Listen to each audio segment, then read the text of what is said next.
So a little bit about there. He's relatively new addition to the IEEE WA chapter. He's a power and control engineer, and he has extensive academic research and industry experience, mainly areas of power system operation and expansion planning. So he's a member of IEEE, and he's also a member of Engineers Australia. His main role is a senior engineer at the EMO, performing operation dispatch planning for the Swiss under the Western Australian electricity market. He also does lecturing at University of Tasmania and Edith Cowan University. Prior to that, he had worked in different roles in Western Power and was seconded to the Carnegie Wave Energy project. So he is also an active reviewer of journals, and he's been a committee member of several international conferences. So his current academic research areas include power system analysis, microgrid control, battery energy system placement, which this topic is about, and linear and nonlinear program, artificial neural networks, and other load forecasting and electricity market modeling. So without further ado, I'll hand you over to Thayer, and maybe reserve your questions till the end. Thank you.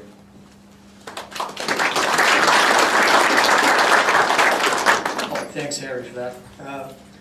Thanks for everyone who showed interest to attend my presentation. I'll start first talking about how this has been become a research and an outcome in the area of finding optimal size of battery in microgrids. I did my PhD in energy management systems of microgrids, and I touched on all the cost issues of running a microgrid. When I graduated, I joined Western Power, and I worked in the grid connection space. And in the grid connection, I experienced dealing with customers coming for generator connection or load connection, and also both, which is in microgrid. So, and one of my projects were when I was seconded to Carnegie Wave Energy, which is a Garden Island microgrid project. I came across challenging design issues in finding how to size the battery. So I brought this from my liaison with universities. I brought this industry challenges, and I went back to universities. I have 2 PhD students who are working on battery sizings. One of them is doing battery sizing on the network, and one of them is doing on the microgrid. So looking at it from customer and from the network perspective. So the conclusion is that although this is based on real industry challenges and problems, what I'm going to show is a purely academic, and I don't want to share information about any customers or any project that I work with. And yes, here I am. I'm proposing this and trying to show what are the challenges in developing a microgrid. What are the solutions to the challenges, and what the battery can do in the microgrids, and with that complex problem, how can you utilize artificial intelligence or any modern techniques, calculation techniques, to find the optimum size and solution for your problem. Let me start first also talking about the trigger for going for those sort of solutions in the power systems. CSIRO have recently categorized the scenarios on Australian electricity networks. And 4 scenarios, as you can see in this graph. There's set and forget, leaving the grid, rise of the prosumers, and the renewable thrive. Basically, from my experience, I would say also in AMO, dealing with the operation of the Southwest Interconnected System. We're watching the demand, watching the generation trends, monitoring the renewable thrive.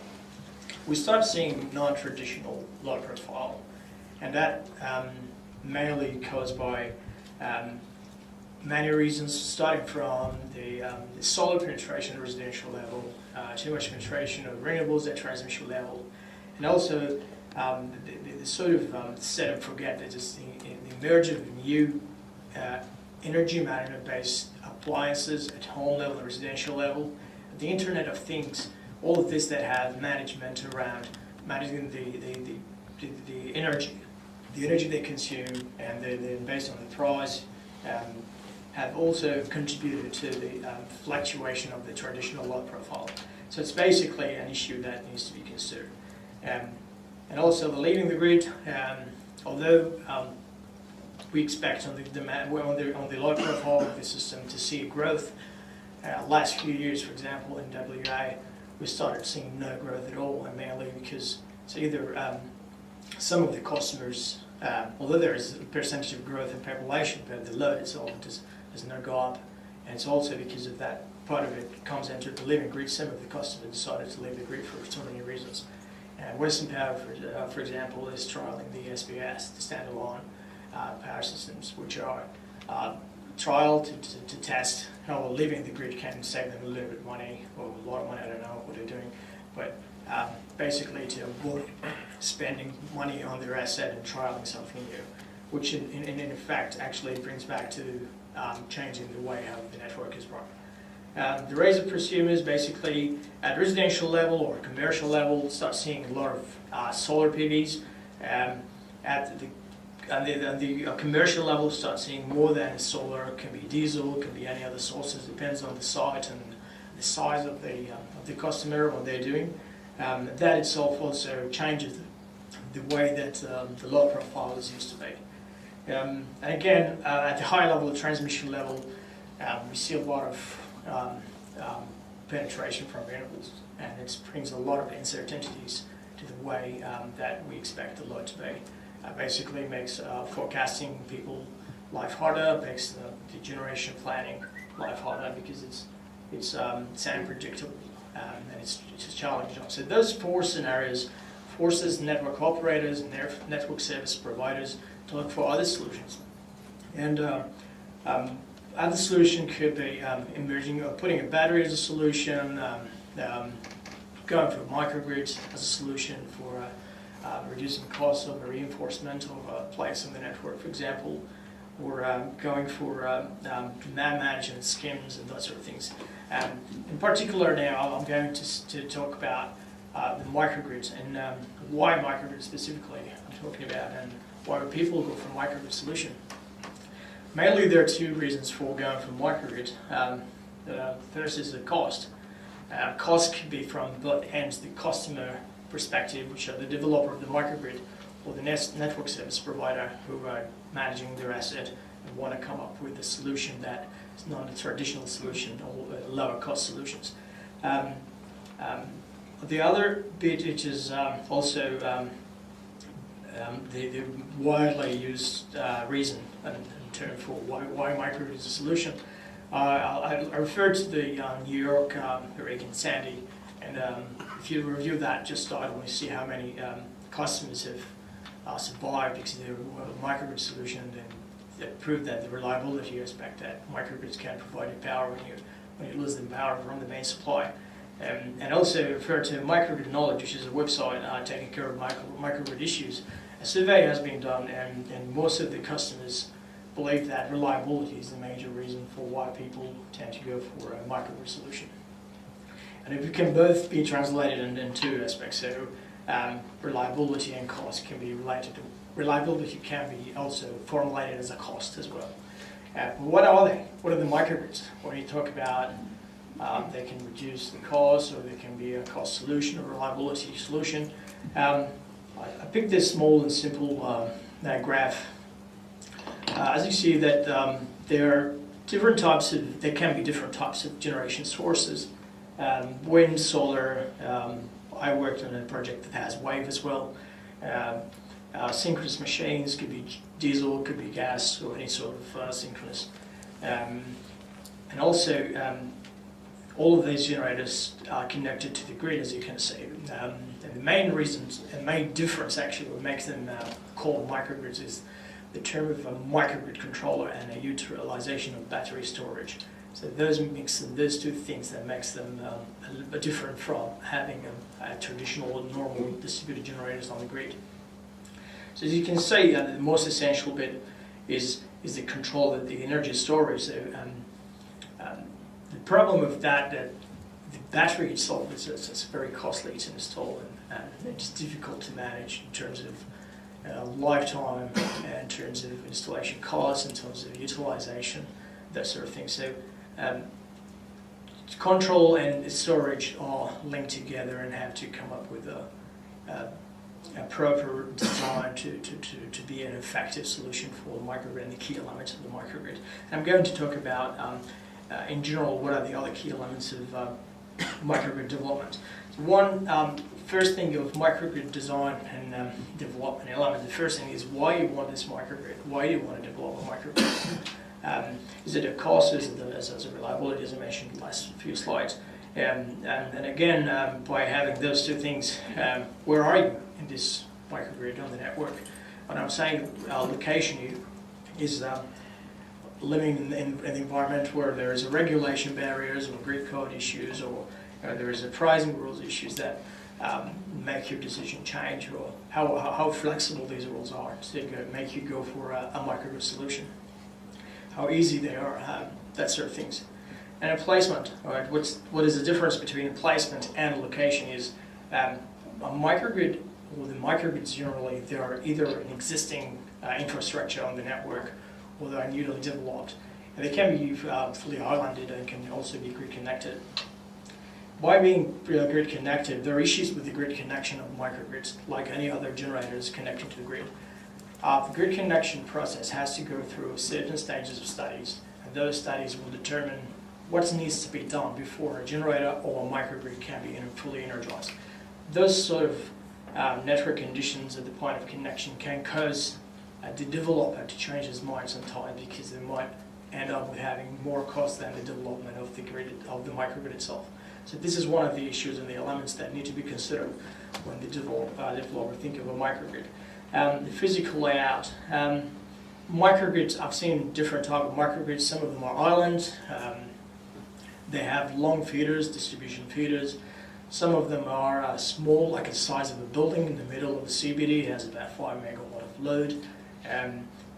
So different types of configuration, and some of them have space where you can install solar and wind. They have good wind access wind, and some of them have no space at all, and they're all integrated.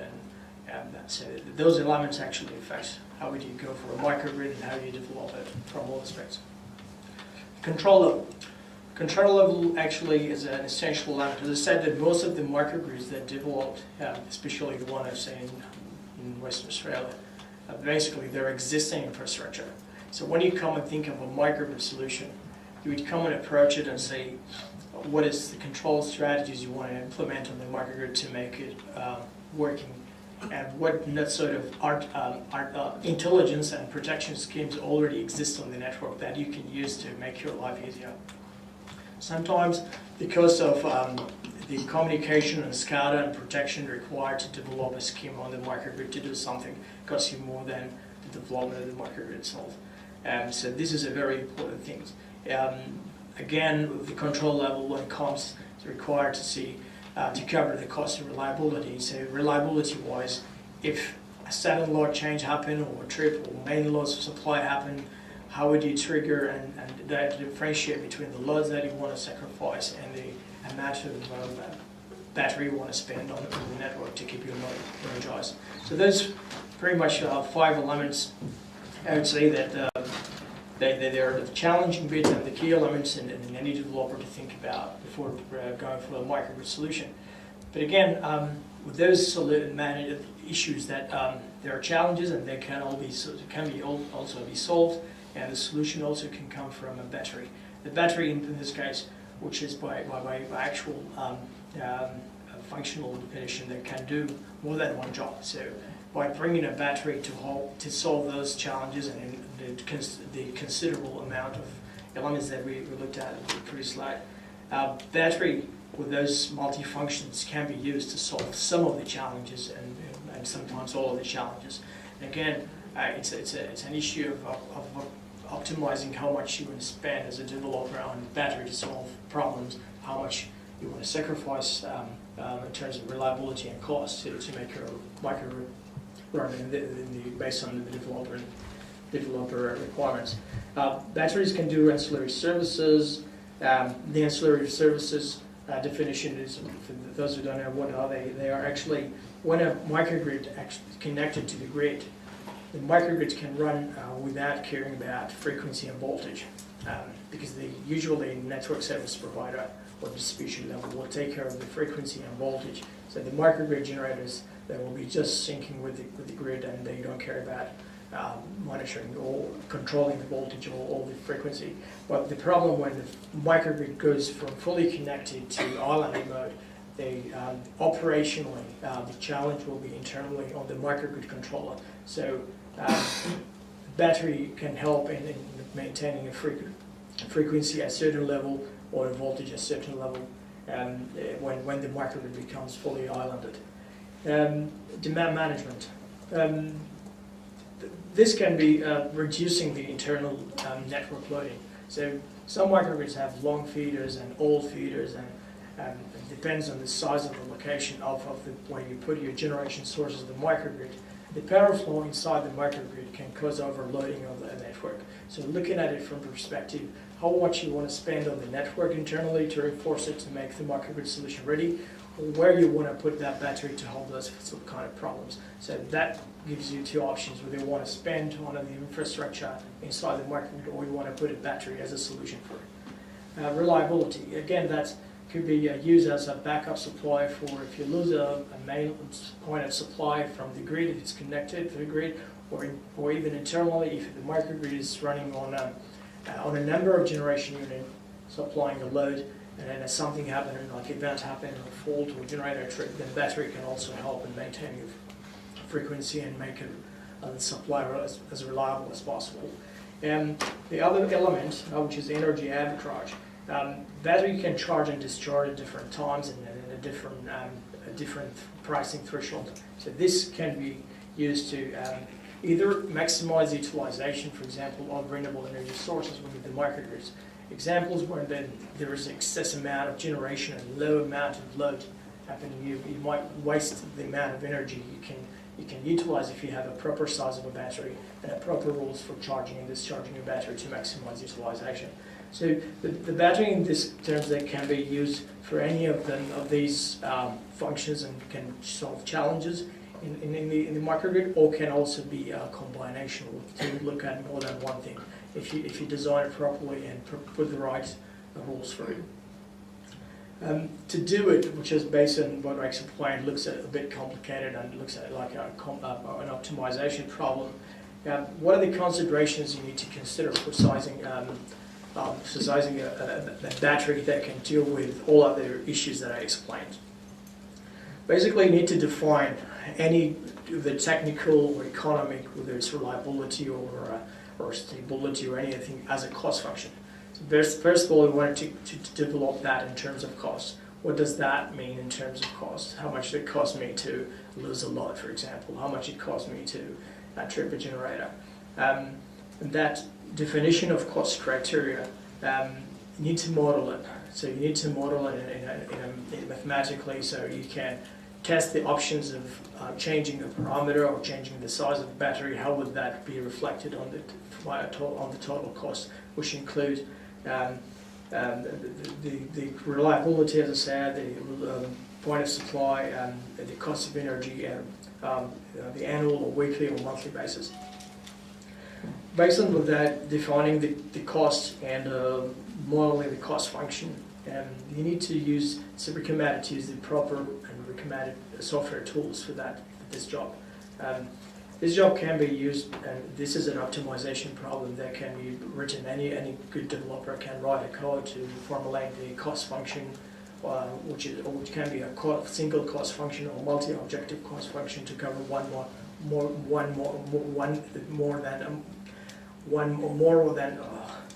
than one challenge. So defining this multi-objective or single objective function can be solved in any software, but it's widely, the industry has also been referring to a few trends that a few companies using this tool for minimizing the cost and simulating the cost and looking at the cost options and finding the optimal solutions. I can see that also the most important bit of testing the cost and modeling it and using the right model and software is testing the control strategy. With this combined issues, challenges, different size require testing different sizes. Challenge here is that how would you want your battery to work? How would you put the control things in control algorithm in your real-time dispatch engine to consider the battery, to run it in the right time, to stop it in the right time, to dispatch it at the right time. All of this needs to have a right control strategies, and they will require type of studies to be done before you can come up with a control strategy. So I'll repeat that. The cost criteria, these need to be clarified, and these need to be translated in cost functions. And those cost functions need to be translated in terms of reliability and other cost issues. And also the use of the right software and testing the right control methodology, which I'm going to explain. Testing the right control methodology, as I said, will depend on what needs to be controlled, what issues need to be resolved, what are the things that need to be maintained, what is the operation requirements that need to be achieved in your microgrid. First of all, if you have a microgrid and you want to apply a control strategy and a battery solution, you need to understand how this battery look like from in terms of load profile, generation profile, electricity price profile. All of this is a combination of issues that need to be considered and looked at. And with those combination, putting those all on a single line diagram, look at it from the power and engineering perspective. How will that look like in terms of power flow? When you have those too many generation sources coming up and down, load profile changing, electricity price change, how will the power flow look inside your microgrid? Having those also compared with in a normal operation scenario, and an event happened, how the control, or how the microgrid controller and the battery and other resources respond in terms of stability. Are they stable when there is an event inside the microgrid? When I say for stability, I'm looking here at the frequency control, because the voltage control and reactive like a voltage recovery is not an issue in the small size networks like the microgrids. And then based on all of these analysis, based on these figures that come up, that they can come up with limits, operation limits, you come up with your dispatch rules. How do you want your microgrid to run their generators? How do you want to run your generators when those variable and dynamic load profile, generation profile, dynamic power flow, dynamic reach of a limit of a bus bar or a transformer or a line or distribution feeder? All of these need to be analysed and put in place in the rules that prevent and maintain a reliable and secure power supply in the microgrid. And then go for the short circuit. Short circuit inside the microgrid, it's an issue when the microgrid goes out of the grid. So when they become islanded, and usually if they have a lot of penetration from renewables, fault level become very low or relatively low, then protection devices might not sense the amount of current to trip, and might cause an issue. So this is also needs to be looked at and see whether the battery can be put in a place where the network fault level is low or high, or where you can use the battery for managing or helping to add more fault to the network to trip protection settings. And protection, like any power system, protection is essential. So it needs to be looked at in terms of what sort of philosophies, everything, what sort of upstream, downstream mechanism, how that's the grading and those sort of things. Whether the battery can add, cause issues, add more current to the might fall to the network, reduce it, that sort of things. So those are the sort of things that needs to be considered from the power system analysis, and sort of studies that need to be considered to come up with figures to teach you what you need to go from there so in terms of sizing. And that also brings you to the conclusion that the sizing of the battery in a microgrid, in terms of analysis, sits under economic analysis, which is based on analyzing the load profile, generation profile, electricity price, and also the technical, which is, as I mentioned, how can the battery meet and provide the services required to maintain the operation level within the technical envelopes. And I would go next to cover a case study. This is a case study. Distributed loads, distributed generators, and connected to the grid, circuit breakers, lines between the bus bars, also isolators, and distributed location of the battery. The battery could be put in one place, it could be distributed, depends on all of the issues that I explained before. And all of these, when I do a power flow analysis, you'll see what I mean by putting a battery in a place can cause an overloading to a line or a bus bar or circuit breaker or anything like that. So the location and the size also will depend on what's happening from the power system perspective. Also, for coming back to the economic analysis, I would like to have this case study load profile. I'm looking at a load profile, for example, in this case study, which is 2.8 maximum, going down sometimes to about 1 megawatt or less. That's variation of load profile combined with penetration from a model I use for solar and wind. And I also use about 3,000, that was a 1 megawatt diesel generators in the case study to do the analysis. And all of this actually contributed to something that I come up with an issue that I need a battery to solve those challenges. And those challenges actually defined as economic and technical analysis. So what do I need to do to find the right size of the battery, because I know the battery can help, and need to simplify all these combination of challenges into a small and simpler process, which is the process you see now. So basically, this is a simple sizing process that which is used by research and by industry as well. It's as simple as nominating a size on your case study, simulating that size in your microgrid. The simulation will include running a simulation from cost perspective for a year, and that will need data in terms of how the load profile will look like, how the generation profile will look like, how the electricity price will look like, how the battery energy and how battery system will behave in that year. Having this simulation of 1 year of data with this specific size, simulated it and reflect the actual control mechanism of real-time dispatch engine. How will the real-time dispatch engine behave when those information supplied every 30 minutes? Will generate give you an annual cost at the end of the simulation. Having this cost will give you a figure first, and then we'll give you the option as you go for the next size, how the next size will make a next cost. And then by having a different sizes going through the simulation iteratively, you see that it gives you a matrix of cost of installation and sizes, but also give you a matrix of annual operation cost of the battery. Now, given that the battery change of size is subject to a few design elements, like the transformer size of the battery, if it's LV and we want to transfer power to the HV, the DC-AC bus bar, the inverter specification of the battery, which is very important to know.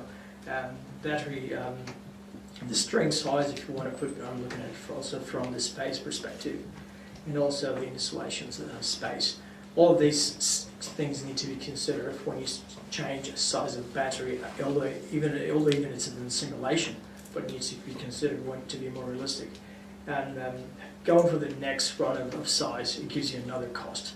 Having those iteratively will give you then a cost.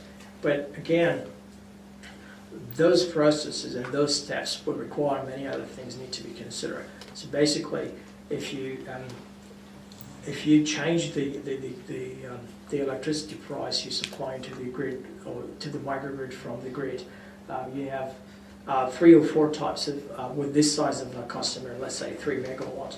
Synergy have few tariff types, and if the load is actually exceeding 50 megawatt in a year, megawatt hour in a year, the customer can also buy electricity with a wholesale price from the wholesale price market.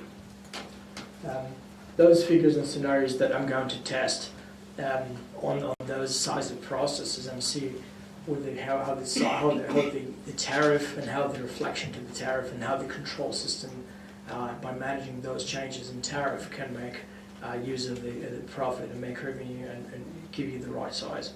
I also looked at as a diesel, like diesel also at variable price, but they don't change as frequent as electricity price. Look here, for example, this is last 6 months price.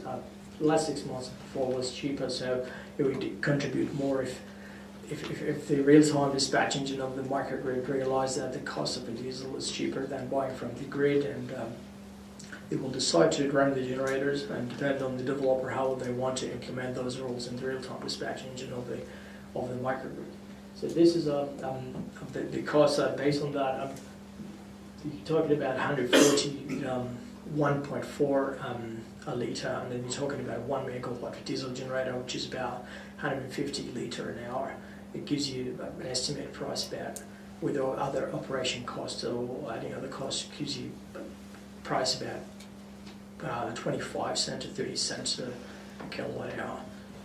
Those sort of comparison between the actual and real, the diesel and the electricity price will be sitting together and be decided by real-time dispatch engine which way to go.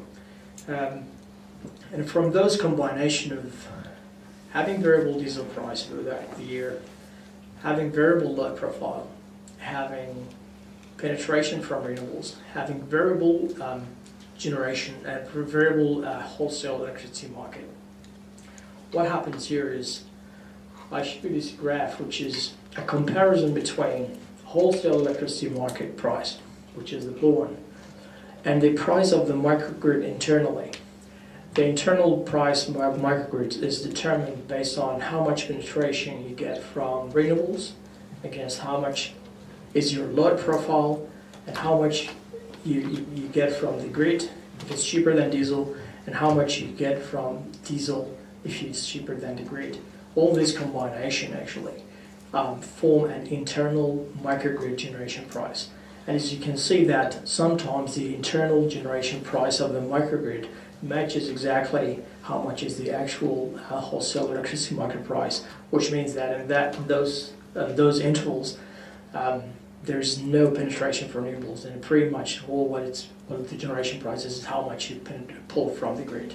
So this figure and this internal model of the generation price it creates an insight about what's happening locally in the generation price of the battery.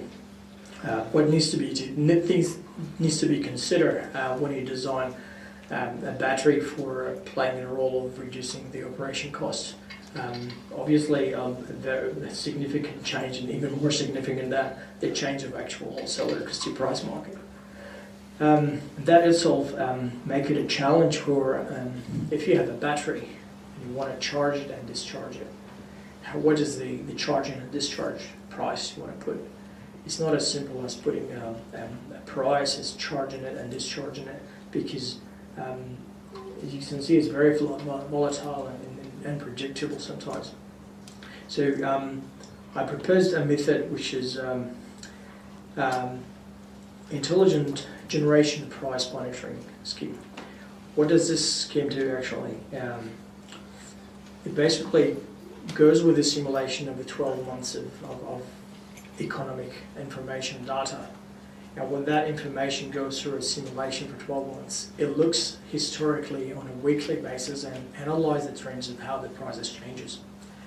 This analysis actually will generate an adaptive charging and discharging decision for the battery internally. The battery then will try to reflect the weekly basis the trend of changes in weather and the electricity price on this wholesale level or on the diesel level. those mechanisms actually not easy to implement and requires extensive amount of analysis and online monitoring tools, which will also require artificial intelligence to run online and make decisions about the adaptation. Those adaptations will try to match the level of price of charging of your battery with the level of discharging price of the battery to maximize the profit of the battery throughout the operation. And I'll explain what sort of artificial intelligence can be done and what is the general application of artificial intelligence in the microgrid control. So basically, the artificial intelligence work in basically power system control, not only the microgrid control. Machine learning, which are the key element in terms of forecasting the wind speed, electricity price, and load profile, using whether it's time series method or neural network methods. Those information given then to a linear program and optimization problem, which can be solved whether it's linear solver or can go even to meta-heuristic optimization solver. Those optimization things we'll look at by having this information from forecasting. How would I ensure that I have most economic generation supply to my load? And then from there you go to if the linear programming by itself or the optimization by itself is not intelligent enough, do I need to put more rules to make it work easier or make it work more intelligent by engaging rule-based system, rule-based expert system? For example, in this method here, or in this process, or in the application of the microgrid, I want to use the fuzzy logic to decide where I want to change, when I want to use my battery, or when I don't want to use it, based on what's happening in the change of electricity price and load profile and wind speed and other operational factors. And to put this actually, those types of artificial intelligence on the application of my monitoring mechanism, I put it on another graph, which is basically in every interval, you get the neural network actually supplying information, forecasting load, forecasting electricity price, forecasting any other things, wind speed, and supply it to the optimization, which is the solver. And the solver will try to generate and schedule the generators to meet the demand of that interval, which could be in a grid connected, could be supply from the grid, as well as renewables, or if it's in a fully islanded mode, it will try to meet the demand by scheduling the generators, the diesel generators, and the battery and other resources. Now look at them from cost. You will try to find the most efficient cost. That itself, by running that, it will give you a dispatch plan for every 30 minutes or every 5 minutes. It depends on how accurate or how capable the generators are. By having this dispatch plan generated for a year or depends on how many intervals you want to simulate, you can pull information online and analyze it, and by applying this monitoring scheme. The analysis and the insight you can generate by online monitoring could be how your battery is utilized. In terms of lifetime, whether there is excessive utilization of the battery, which can reduce its lifetime, or there's still a slow utilization, which can make you not use the profit, the revenue you have, and the money you spend on your battery. Let's say you want to invest on a battery and put rules on charging and discharge, and those rules might restrict your battery from participating in the dispatch. So in the long term, you're not utilizing your battery, and it's a loss of money. But at the same time, if you want to impose easy rules on the battery to charge and discharge very frequently, you have to be sure that you're away from the lifetime cycle curve of the battery, that at least you need to have it for at least 4,000 cycles in a year to ensure that there is sufficient utilization of it in the long term. So having this mechanism will always monitor how much utilization on a monthly basis or weekly basis, depends on the developer requirements. This utilization is compared with what's happening in terms of the utilization, in terms of the charging price for the battery. Those charging price for the battery, that's been decided by charging the battery at the right time for a certain amount of intervals. Will evaluate what is the cost of the battery that during the charging of 4 intervals at different prices. those will add to the optimization problem for the next interval and put them ready for the dispatch engine to decide. I'll explain it maybe in another way. Let's say the dispatch engine have decided to charge your battery starting at a certain threshold of price threshold. The battery sometimes depends on the rating of the inverter, will take a few intervals to charge. And usually with this dynamic cost of internal like microgrid generation price, the cost of each interval will be different. So the total cost of a generation in terms of kilowatt at the end of 4 intervals will be decided by looking at 4 intervals and finding the different prices based on how much kilowatt they've been charging. That information will be coming back to the real-time dispatch engine when the battery is fully charged to tell them the battery is ready and it's being charged for this amount. So it needs to consider it when it's dispatched again, needs to compare it with the electricity price at that time and the diesel price or at least the internal local generation price at the time of the battery is ready. This mechanism was still running and analyzing and adapting the charging and discharging price of the battery and control the utilization of the battery. The way I explain it more of how that threshold is generated. Having this as a local generation price of the microgrid, you see that there's a change daily of max and min and up and down, the price is going up and down. This is a weekly basis, for example. Every day it has a max and a min price, and in having a moving average of trying to find what is the range of your max every day, looking at 5 or 7 days back and create an average, and that average moves every day when there is a new max. And same apply to the min. That max and min things generate a range of averages of what is the max and average min, average of average, and things and happening every day. That's trend actually when you have this monitoring process going iteratively moves with the simulation, moves with the operation for every interval. This itself occurs creating a threshold for how the battery needs to be charged and where is your limits and what is your preferred charging point that you can use to maximize the profit. But again, if they just apply those rules by themselves, they might restrict the battery to work only when there is a benefit and there is a profit, profit basically.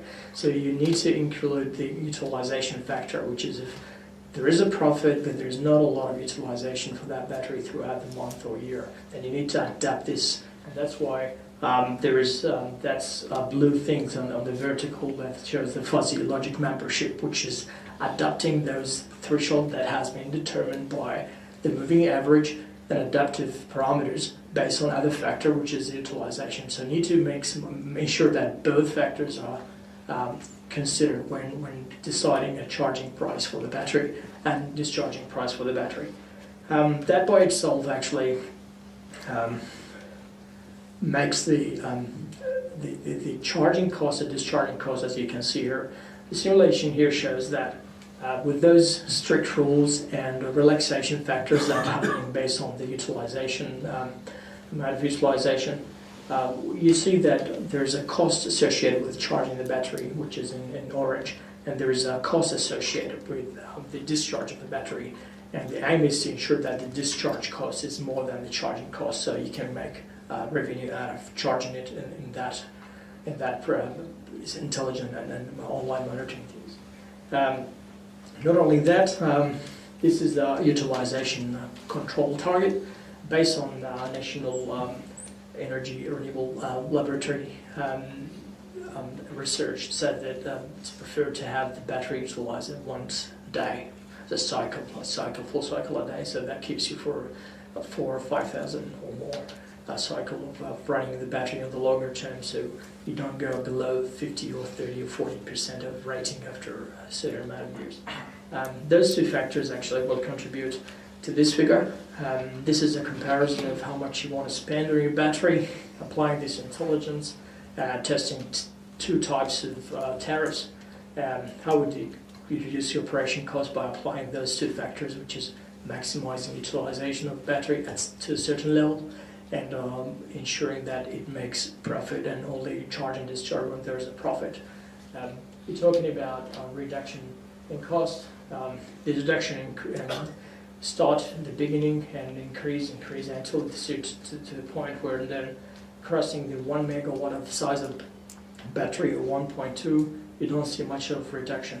And I can answer why that reduction in cost by increasing the size of the battery has reduced. It's because the load duration curve here, you see that the load is mainly when the battery can be utilized the size of 1 megawatt and can effectively use and compensate the generation at cheaper price with the value below or above 1 mega, 1.2 megawatt.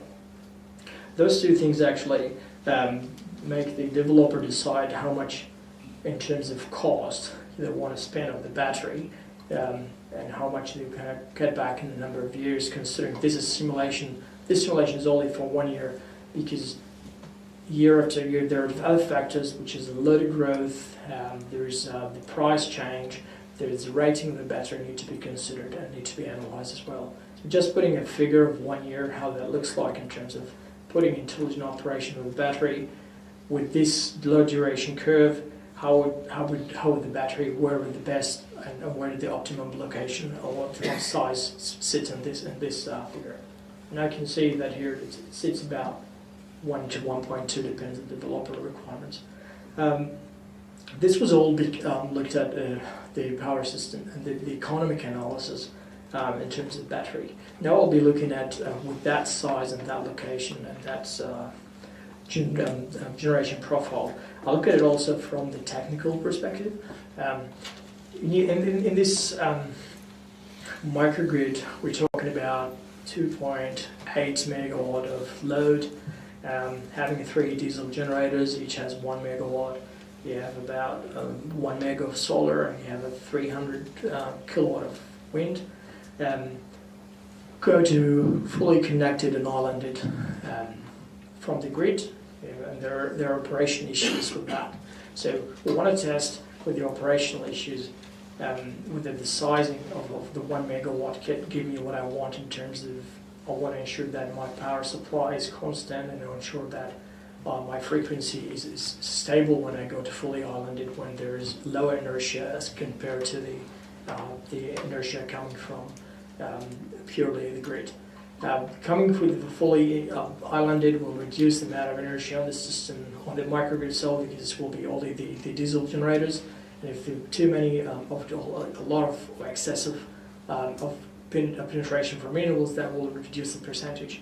And I want us to test that in terms of testing one of the events, which is basically I'm having a normal operated system, and out of the sudden we have a sudden load change. So the microgrids usually, the commercial or industrial, and those commercial industry expect sudden load change in the load profile. And that sudden load change with having those generators with this percentage of renewables and synchronous, you would see a different type of frequency response. So I want to test that if I'm starting changing the size of the battery as in this process here, nominate a size, simulate an event, and evaluate the response, ensure that enough perfect or well tuning is added to the controllers of the synchronous machines, or the controllers of the inverters of the battery, or the wind or the solar.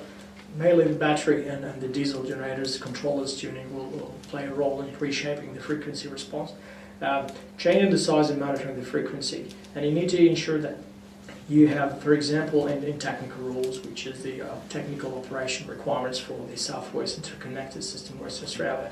And in case of an event, the frequency needs not to go below 48.75. Is this a target in the microgrid operation? So this is the target, needs to be tested. And what happens if there is a sudden load change? Frequency will, if you have a small battery, as you see below, the red line is your frequency can go as low as below the technical requirements. So that means you need to increase the size and redo the simulation again. Changing the size iteratively will reach the point where the green line here, it shows that at the size of 1 megawatt of battery, my frequency response in case of a sudden change in load, which is 500 kilowatt in this case, as it can meet the requirements of running the power system in a frequency above 48.75. That also gives you how the battery will behave in terms of megawatt. The battery doesn't have to be fully charged to achieve those things. So this also needs to be considered by comparing these values with the economic analysis. So economic analysis, for example, said optimum size that reduces your cost is 1 megawatt. But to achieve an economic and technical requirements means that in addition to the 1 megawatt that gives you cost reduction, you need to consider a size that can be used for other technical requirements like frequency response. In this case, having, for example, a 200 kilowatt of the battery just being charged all the time, ready to do this frequency response can do the job. Those combined things can decide, for example, from the economic and it gives you the range of where you want as a developer. You want to go with cost or reliability or technical or economic and both. I'll also test another, for example, that was a load chain. This time is a sudden generation trip, which gives you also various types of frequency response. Those frequency, like you see, reshaped also back from 48.5, which is not acceptable in technical requirements, to 49.7, and that's going to be recovered when the next generator comes to service to replace it in a few minutes. Gives you also different level of megawatt dispatch from the battery in terms of events, for example. What happens and how much megawatt and how much needs to be, how much charge need to be, state of charge need to be kept in the battery to give you that response. Not also to forget that the response of the battery and the shape of the frequency can also heavily depend on the controller tuning, parameter tuning as well. So the parameter tuning can also formulate another optimization problem. So, for example, this is a frequency response, and that frequency response has an undershoot and sometimes has overshoot, and has an error between the actual frequency required, which is 50 hertz, and the frequency you get from the size of the battery. Changing, for example, the PI controllers of the inverter or the PI controller of the diesel generators can reshape that, and changing them iteratively until you find the best optimum shape that you want, and which can be decided by the developer as how you shape you want to achieve. Is it maximum overshoot, minimum overshoot, minimum area under the curve, which is can be integrated and evaluated. Those also can factor to finding the right size of the battery that can do economic and technical support or meeting technical requirements. I'll go then to the conclusion of this is that the battery in microgrids as options can be a required size, which you cannot run your microgrid without it. It's required. Or it could be any size, it could be any type of battery, and also the optional, which is how you want to apply the rules and intelligence by analyzing what's happening in terms of generation profile or economic analysis. How would you design your operation rules and invest on them to make to reduce your operation cost? And the optimum size of it could be a combination of those two things, and how you want to design your operation rules, which could be charge and discharge time and cost and those sort of things, and dispatch plan in a way that the battery is ready to help and support in the technical things as well. All this together can make you reach to the optimum solution. And it varies from case to case, from load to load, from microgrid to microgrid, location to location, all of these. But I say that the approach and the size and the process is applicable in all cases and can give you different factors. Not sure if any question. I pretty much covered it both sides. Yes, one. Yeah. Craig Callum from Murdoch. You've talked about battery sizing in terms of kilowatt rating, but you haven't talked much about the kilowatt hour rating in terms of, is there some sort of optimal ratio, or how do you define how much energy versus the power? So I looked at it from the assumption that the energy and power rating are equal here. So Right, for 1 hour. Is that right? yeah, that's what I'm assumption. Rather than go on both sides. Yes, please. Yeah, so I was wondering about if you apply a machine learning algorithm to estimate the price of dispatch, and then you build your size your battery on that, wouldn't then the battery then be added into the network modify the tariffs, essentially? Because if the tariff is based on a dispatchable energy from providers. The sizing of the sizing process and simulation is not based on a forecast database, it's based on actual data. I'm just putting that forecasting model as an application for artificial intelligence in the real-time dispatch engine of the microgrid. Okay. So it's not an actual, but to do it, but what you have to do is actually look back at 3-4 years of historic data, and at the end it's still an estimation of how the load will look like for next year, and it's a forecasting if you like, and you do it. And if you're having an issue with that uncertainty, what you can do, you can rerun the simulation based on those data for 50 times and apply analytics and try to find the maximum, mean and average, and that gives you also a range of options. Yes, please. On some of your slides you had time along the bottom axis, and you had it in 30 minutes, but I couldn't quite follow. Was that like time travelling through the day, and that's what was happening with your input and output? The time of the 30 minutes, time 1488, which is where it's actually 1 month divided by 48 hours a day, which gives you 1488 intervals based on 30 minutes interval. So basically it's a month simulation. Okay, that's what's happening during that month. That's what happens in that month. Yeah. But the cost at the end, it's annual, which is a summation of 12 months. I couldn't list the information of the data as a whole year because there will be there will be squeezed basically. So I'd like to, for those who are like the trend of change of the price, which is happening weekly, I listed the 1 week, but the others like to just show the load profile across 4 weeks. I show the 4 weeks, but the analysis at the end is just annual cost. Supply all the annual data on that. Yes, please. Did you include things like weather forecasts in your price forecast? So that's what I mean. I look historically at what happened on a specific area on where the case study is located. And those 3-4 years data we use to give you how the load profile will look like. So basically, if I'm looking at last year load profile to run the simulation for the battery that's going to run next year, that itself is a forecast, if you like. So I didn't use it and put in a forecasting model to put in the simulation, but it was just complicated and it doesn't make a huge difference. It's a certainty issues that need to be considered, as I mentioned, that you can run that with a certain amount of, like you run the whole sizing process, for example, for 50 times. And that's what in literature what people do with if they have issue with uncertainties. Having those 50 times of iterations will give you max, mean, and average things, and you can use them as an indication for, because the sizing itself, it's a process based on history to look at the future, and it can be deterministic at all.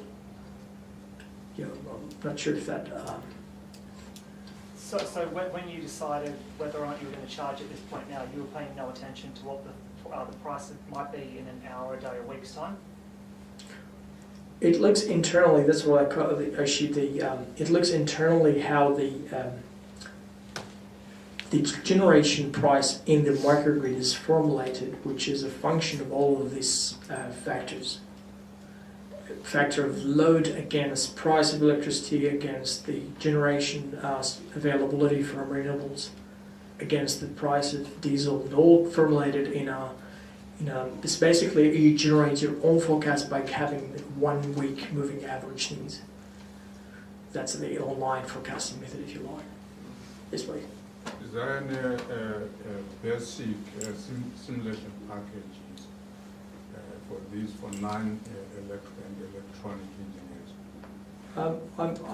So for one of the slides, I'm referring to the Homer and Julie. They're two sizing software. They pretty much do the same They follow the same approach and size, except they don't have artificial intelligence on them. So if you want to go for more sophisticated methods and having your own knowledge and artificial intelligence, you can develop it your own. But if you just need a basic based on the specific rules, simple rules, you can use one of these tools. And they had nice, graphical interface things that can show you things, and I think that they're not difficult to learn. What was that? Homing and Homer Homer. and Jelly. GGLI. Yes, please. How you consider about your battery? Do you need the converter inverter for your battery when you charge it and discharge products, the battery? Sorry, second. Have you considered I think like your battery we have the inverter and converter, Yeah. right? And have you have the switching? Have you considered about how it current for your battery? Look, I didn't consider the power quality, to be honest, in this, but I considered that type of inverter to be available during the cost. When I looked at the cost, the curve of costs I looked at, it was realistic based on one of the projects I worked on. No, I mean about like when you choose the size, like the 5 kilowatt and 10 kilowatt. I didn't look at the power quality issues, and I think I should have. But for the size of that, size of this load comparing to amount of synchronous machines, and I don't think there was. I didn't look at it personally. Because I consider about if the having current is too high, then they not allow you operate for that system.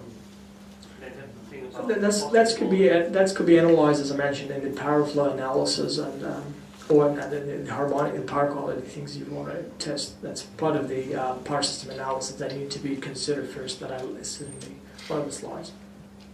Yes, please. In an off-grid scenario, but where you do have some local diesel generation, is it ever cost-effective to size your battery to last more than one day worth of energy storage? But that means that you'll have to have high rating of high energy or low power, if you like. That's another thing, which is optimizing the size of energy and power. Is that what I mean?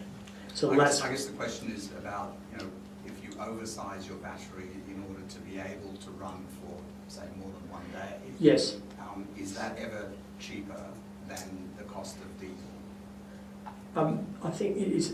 I think in this case it will be very expensive. I looked at it that way, that if you wanted to run for 24 hours or 48 hours when you have 3 megawatt of load for 48 hours, it's very, very expensive. I don't know if you can pay itself back. Okay. Questions? Yes. Yeah, I know with Horizon Power microgrids, they have a tolerance. If you say you lose a diesel generator, that they'll allow it to go down even as low as 45. But so you've applied a much tighter criteria there on the frequency there, at 48.7. Yeah, look, I assume that I probably not appropriate assumption, but I use the transmission network operation requirements on the microgrid. Yep. I'm not aware of any technical requirements officially for a microgrid to go to whatever frequency. I'm just saying that if you put a target, and that target is assuming the technical rules is 48.75, sizing the battery this way will tell you how much size you want. Yep. Anyway, another final question? In your economic modelling, do you take into account the longevity of the battery system as well? Sorry? Do you take into account how long the batteries will last Yes. in your economic modelling? Yes, that's what I mean. There is a factor called utilization control, and that utilization control it aims at least running the battery one cycle a day. Just based on research in many places, they recommend that utilization because you don't want to spend money on your battery and not utilize it at all, and you don't want to utilize it so frequently so you can reduce the efficiency of it. So one cycle a day, and that's the control level of in the economic side by side with the profit making is the target. Okay, thank you everyone. Some very interesting questions, lots of stimulation. I got the impression that when people were registering, they weren't all electrical or electronic engineers as well. So on behalf of everyone here, thank Theo for a very informative and well-presented event for us. It will be around for another few minutes if there's other questions that people would like to ask. Anyway, thank you for attending and have a good evening. Thank you very much.